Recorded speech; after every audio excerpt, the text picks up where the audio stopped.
Hello everyone, welcome to another episode of Inside Out Smile. I'm your host Dr. Amber Q, and today we're going to dive into something truly fascinating, the power of belief and how your mind can heal your body. We've spoken about self-belief previously in terms of self-efficacy, but this is more about the placebo effect, as per the title. You know, you've heard those stories of people who took a sugar pill and suddenly they felt better as if they've had real medicine, or people who've become well. They've overcome serious illnesses just by changing their mindset. That's not magic, it's actually science. And today, we're going to break down the placebo effect and mind-body connection so you can start using this power in your own life. So by the end of this episode, you'll walk away with real actionable ways to harness the power of your mind for better health, more energy, and a life filled with unstoppable potential, because that's what this podcast is all about. So what is the placebo effect? We can kind of define it in a way where we think that placebo effect happens when a person experiences real improvements in their health or the symptoms, even though they were given a fake treatment, whether that's a sugar pill, saline injection, or even just words of encouragement. So if you think about that for a second, it's incredible. Your body reacts to a belief so strongly that it mimics the effects of real medicine. This means that your thoughts, expectations, and mindset have the power to create real changes in your body. That's just so incredible, I think. Absolutely incredible. And there's so many studies. In one famous study, people with knee pain underwent like a sham surgery where doctors made an incision but didn't actually do anything. And many of those patients still reported pain relief because they believed that they'd had the surgery. Their minds told their bodies essentially to heal. There are other studies of a similar ilk. We won't go into those right now, but basically it's all to do with the mind-body connection, although of course that implies that they're two separate entities, but really they are just connected. You know, we are just one. So you might be thinking, but how does this work?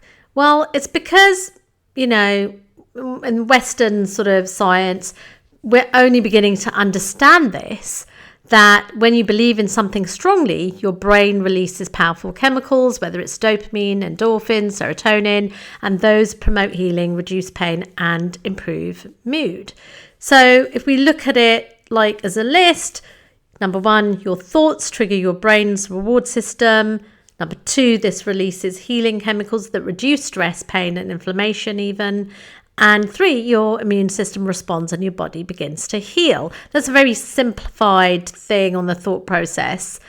But the bottom line is that, as we know, our thoughts don't just stay in our head. They can, they create real measurable changes in our bodies.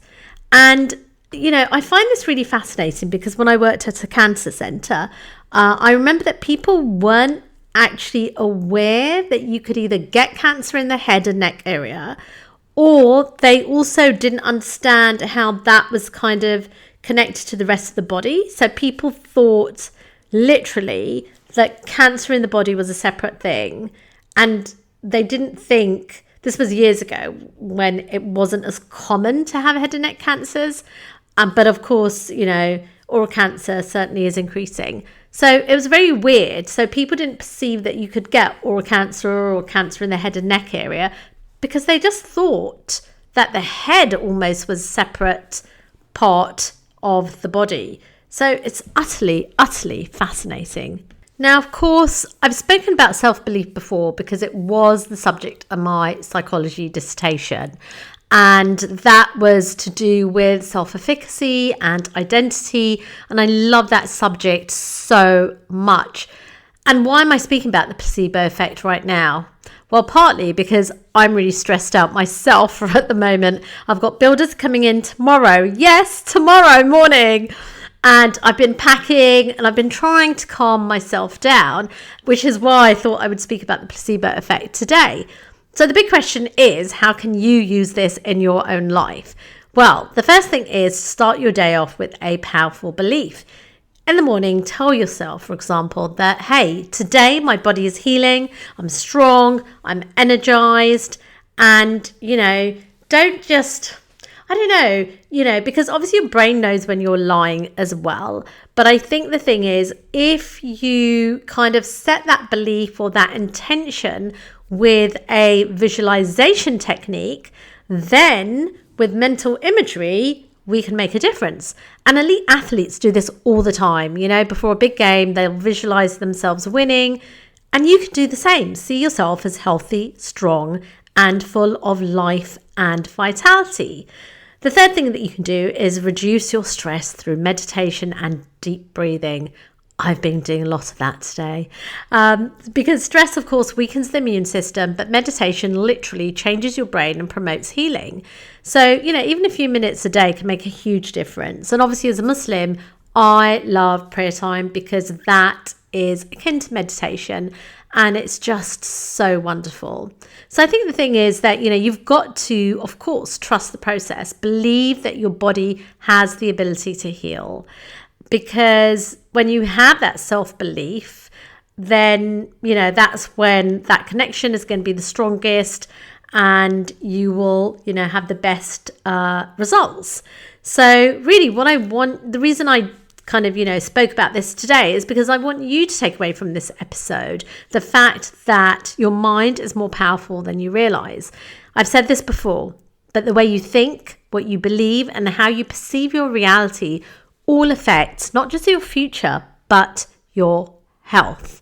And recently I read something so obviously I'm in the UK, and I read something about how people are claiming more benefits from the government. So they're claiming a payment from the government because they're saying that they have health issues. And they were essentially, I think the crux of the article might have been in the Financial Times, I'm not sure. But the crux of the article was really that people aren't really more sick, they're just claiming more. And I was thinking, really? Because this is after COVID. This is after, we've got loads of ultra-processed foods in society, huge marketing, so many people are vaping. And so I really feel that, our health is in our hands because we're kind of fighting a battle out there. It's so hard I must admit, it's just really difficult. It's really difficult. And I'm human as well. I've had some dark chocolate with mint and I don't think the dark chocolate was 70%. I've had that today to get me through. But the point is that it's just that, oh my gosh, we've got so many tools at our disposal, but it just seems too easy, right? It seems too easy. And we're fighting this battle against these multi-million pound corporations, and they know what they're doing. They're using all the psychological tactics to sell to us, to market to us. So it is really difficult. But I guess what I want to say is I want to challenge you to start using this knowledge today. Shift your mindset, take control of your thoughts, and step into the healthiest, strongest version of yourself. Honestly, it's the only way that we're going to thrive. We have to take personal responsibility for our own actions.